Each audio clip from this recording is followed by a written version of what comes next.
this problem, we're going to find the slope between points that are given as written. So I don't have a graph necessarily associated with this. So I'm going to approach the problem as an algebraic problem. I'm going to use the formula for slope. So recall that the slope formula was y2 minus y1 over x2 minus x1. So y2 minus y1 over x2 minus x1 gives us the slope.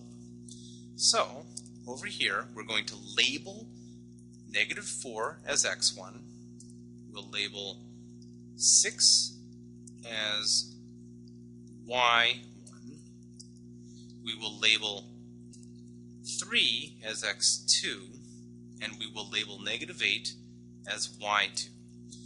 The order doesn't matter in the sense that you don't care if you call negative this one x1 y1 or if you call this one x1 y1. But it is vitally important that once you choose to call negative 4 x sub 1, the 6 becomes y sub 1. The 1's need to be together and the 2's need to be together. But which one's the 1 and which one's the 2 is irrelevant.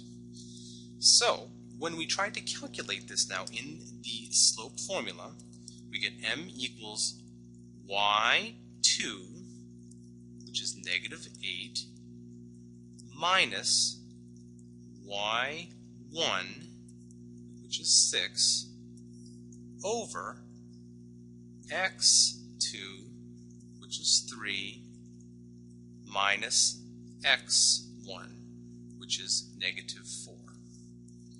So because my labels were set up so well, it's really hard for me to make an error down here, at least at this stage. Now the arithmetic's a little bit sneaky because of the negative numbers, but not too much stress, hopefully. In the numerator, negative 8 minus 6 is negative 14. And in the denominator, 3 minus negative 4 is the number 7. Recall, minus a negative is addition, is adding. So 3 minus negative 4, 7. So the final result for the slope after some simplification would be the number negative 2, because negative 14 over 7 reduces to negative 2. So the slope between the points is negative 2. Now try this one on your own. Pause the video for a second and try to find the slope.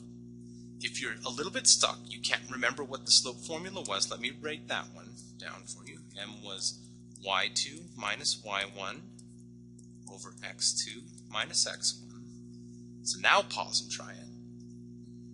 And let's label. So just to show how I can flex and I can go either way, watch. You probably labeled the first one as 1 and the second one as 2. I'm going to call this one x2, y2.